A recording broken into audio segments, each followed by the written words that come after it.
ನನ್ ಸೆಲೆಕ್ಷನ್ ಚೆನ್ನಾಗಿಲ್ಲ ಅಂತ ನಂಗೂ ಗೊತ್ತು. ಸಚ್ಚು, ಹಾ ಪಾಪು, ನೀನ್ ಎಷ್ಟು ಖುಷಿಯಾಗಿದ್ಯಾ ಮದ್ವೆ ಆದ್ಮೇಲೆ? ಖುಷಿನಾ? ಗಂಡ್ ಮಕ್ಳು ಜೀವನದಲ್ಲಿ ಮದ್ವೆಗಿಂತ ಮುಂಚೆ ಮಾತ್ರ ಖುಷಿ. ಮದ್ವೆ ಆದ್ಮೇಲೆ ಯಾವ ತರ ಖುಷಿನೂ ಇರಲ್ಲ. ನಿನ್ನಂತ ಹೆಂಡತಿ ಸಿಕ್ರು ಅಂತ ಖುಷಿನೇ ಇರಲ್ಲ, ಗೊತ್ತಾ? ಸಚ್ಚು, ಪಾಪು ಮಾತಾಡ್ಬೇಡ ನೀನು. ನನಗ್ ಮಾತಾಡಕ್ ಸ್ಟೇಜ್ ಸಿಕ್ಕಿದೆ, ನಾನ್ ಮಾತಾಡ್ಬೇಕು. ಯಾವ ಸ್ಟೇಜ್? ಅರ್ಥ ಮಾಡ್ಕೋ. 365 ದಿನದಲ್ಲಿ ಖುಷಿಯಿಂದ ಹೇಳಕ್ಕೇನೆ ಆಗದೆ ನರಳ್ತಾ ಇದೀನಿ ಇಲ್ಲಿ. ಬೆಳಿಗ್ಗೆ ಎದ್ರೆ ಇನ್ಸ್ಟಾಗ್ರಾಮ್ ಅಲ್ಲಿ ಲೈಕ್ ಮಾಡಿಲ್ಲ, ಶೇರ್ ಮಾಡಿಲ್ಲ, ವಾಟ್ಸ್ಆಪ್ ಅಲ್ಲಿ ಕಾಲ್ ಮಾಡ್ಲಿಲ್ಲ, ವಿಡಿಯೋ ಕಾಲ್ ಮಾಡು.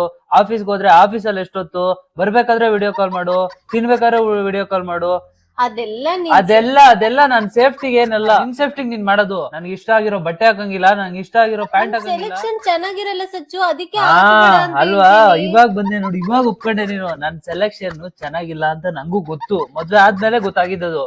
ನನ್ ಫ್ರೆಂಡ್ಸ್ ಜೊತೆ ಹೋಗಂಗಿಲ್ಲ, ಎಲ್ಲೋ ಹೋಯ್ತಾ ಇದೀಯಾ, ಏನ್ ಮಾಡ್ತಾ ಇದೀಯಾ, ಎಷ್ಟೊತ್ತಿಗೆ ಬರ್ತೀಯಾ, ಅಲ್ಲೇನ್ ಮಾಡ್ತೀಯಾ, ಯಾರ್ಯಾರ ಜೊತೆ ಹೋಗ್ತಾ ಇದೀಯಾ, ಅವ್ರ ಹೆಸರೇನು, ಅವ್ರ ಅಡ್ರೆಸ್, ಅವ್ರ ನಂಬರ್ ಎಲ್ಲಾ ಕೊಟ್ಬಿಟ್ಟು ಆಮೇಲೆ ನಾನ್ ಪಾರ್ಟಿಗೆ ಹೋಗ್ಬೇಕು.